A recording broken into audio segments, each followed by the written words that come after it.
guys, it's Mr. and Mrs. Alumbaugh. We just wanted to read you some books, and we hope that you guys are doing well.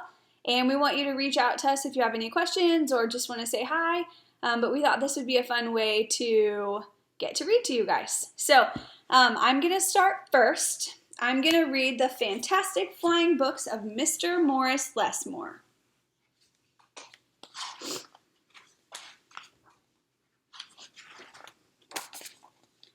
The Fantastic Flying Books of Mr. Morris Lessmore. Morris Lessmore loved words. He loved stories. He loved books. His life was a book of his own writing, one orderly page after another. He would open it every morning and write of his joys and sorrows, of all that he knew and everything that he had hoped for.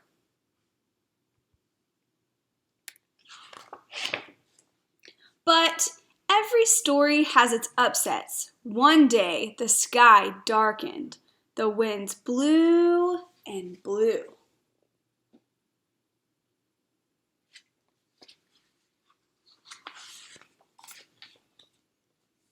Till everything Morris knew was scattered, even the words of his book.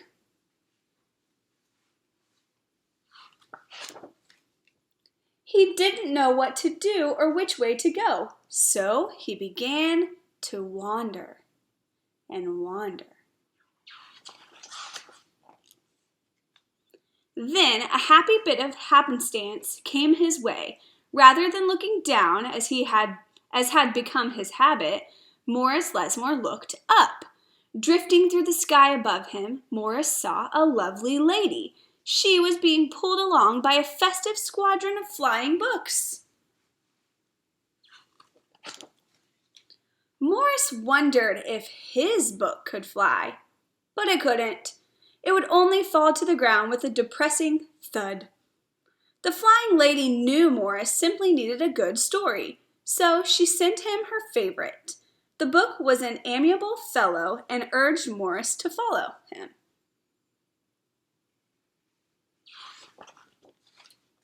The book led him to an extraordinary building where many books apparently nested.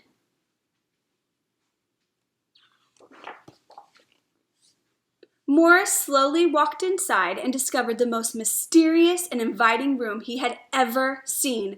It was filled with the fluttering of countless pages, and Morris could hear the faint chatter of 1,000 different stories, as if each book was whispering an invitation to adventure.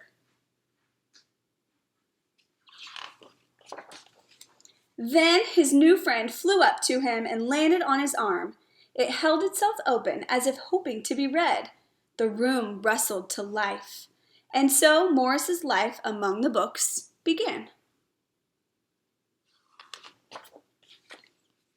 Morris tried to keep the books in some sort of order, but they always mixed themselves up. The tragedies needed cheering up and would visit with the comedies. The encyclopedias, weary of facts, would relax with the comic books and fictions. All in all, it was an agreeable jumble. Morris found great satisfaction in caring for the books, gently fixing those with fragile bindings and unfolding the dog-eared pages of others.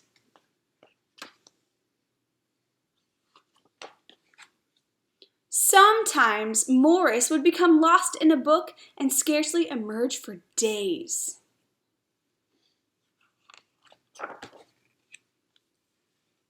And here he is, getting lost in the book. Morris liked to share the books with others. Sometimes it was a favorite that everyone loved, and other times he found a lonely little volume whose tale was seldom told. Everyone's story matters, said Morris, and all the books agreed.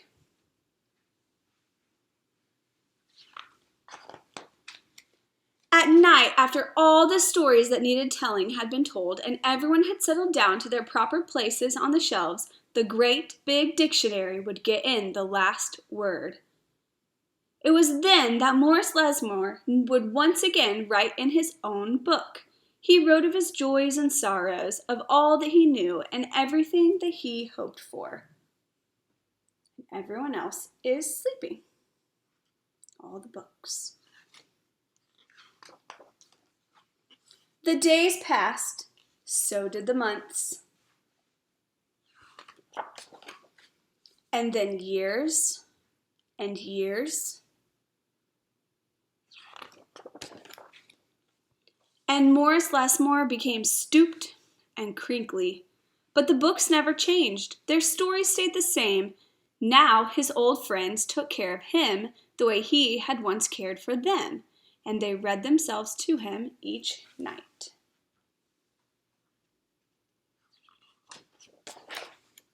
Then one day he filled the last page in his book. He looked up and said, with a bittersweet sigh, I guess it's time for me to move on. The books were sorry, but they understood. Morris put on his hat and took his cane. As he went to the door, he turned and smiled, then waved goodbye. I'll carry you all in here, he said, and pointed to his heart.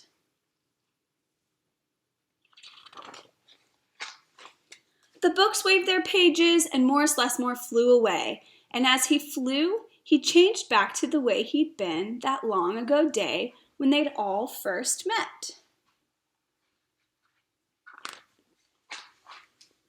The books were quiet for a while. Then they noticed that Morris Lessmore had left something behind. It's his book, said his oldest friend. Inside was Morris's story, all of his joys and sorrows, all that he knew, and everything that he hoped for. Then the books heard a small, expectant sound. There in the doorway was a little girl. She looked around with wonder. Then something fantastic happened.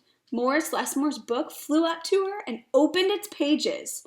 The girl began to read. And so our story ends as it began. With the opening of a book. The end. Okay, so that was The Fantastic Flying Books of Mr. Morris Lessmore. It's a pretty good book, and it is actually based on a short film. So, okay, Mr. Alumbaugh is going to come read Mother Bruce to you.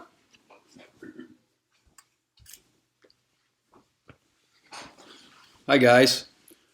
We miss you. We just wanted to put this on here so you guys could see us and have some read alouds available for you.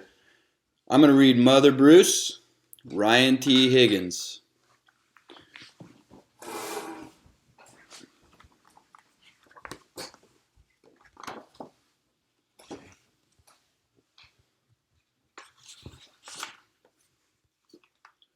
Bruce was a bear who lived all by himself. He was a grump. He did not like sunny days. He did not like rain. He did not like cute little animals.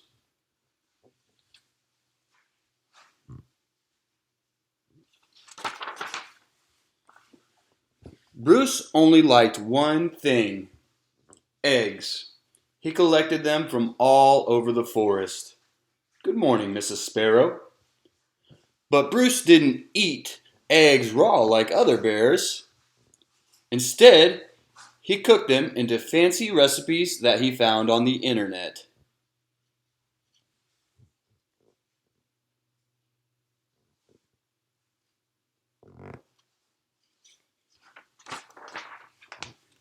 One day, Bruce came across a recipe for hard-boiled goose eggs drizzled with honey salmon sauce. So he went out to get the ingredients. First, he caught a few salmon. Then he collected honey from a local beehive. He liked to support local business, you see. Last, he went to Mrs. Goose's nest to pay her a visit. Are these eggs free-range organic?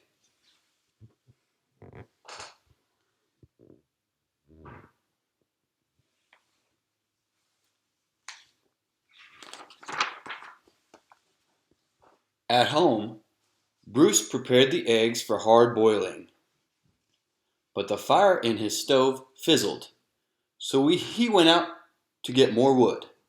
When Bruce came back, he was met with an unwelcome surprise.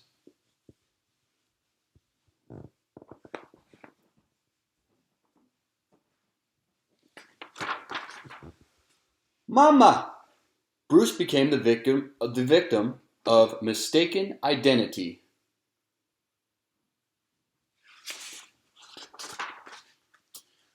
Bruce wanted hard-boiled eggs, not goslings. He supposed he could settle for buttered goslings on toast, but for some reason, he lost his appetite.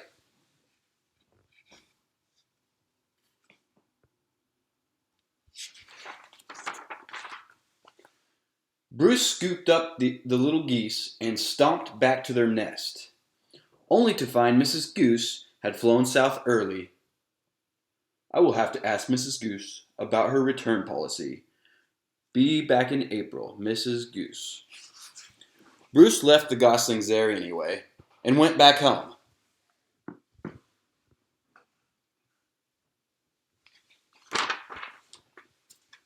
But he was followed. Mama, Mama. Bruce was very stern and said things like, "Go away," and "I am not your mother," and also, "I liked you better when you were eggs."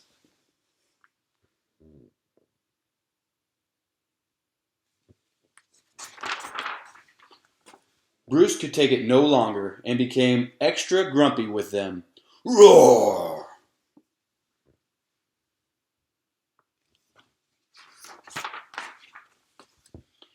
It didn't work. Goslings always follow their mother, even if she is a he, and he is a bear. Mama!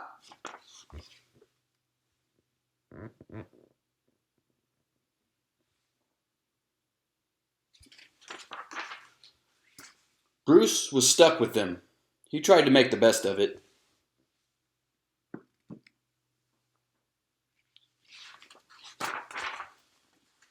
It was hard work. Blah. Ew! Yuck!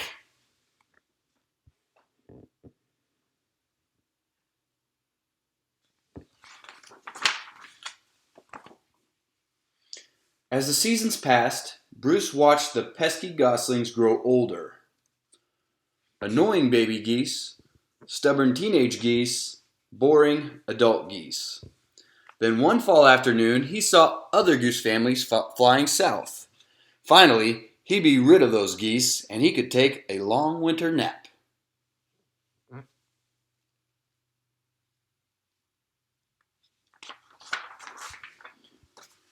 Bruce explained migration, but they didn't listen.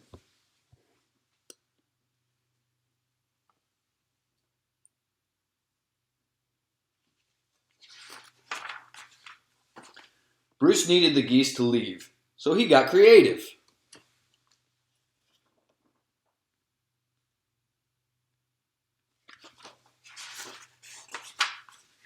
Nothing worked. The geese would not leave Bruce. Sigh.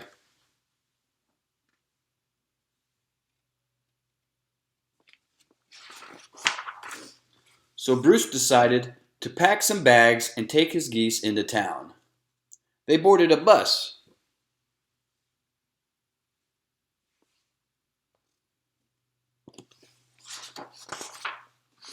And migrated to Miami. Now every winter, Bruce and his geese head south together.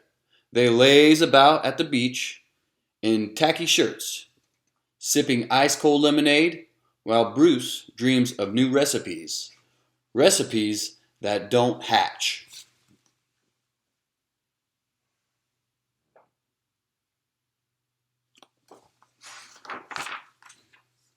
Mama.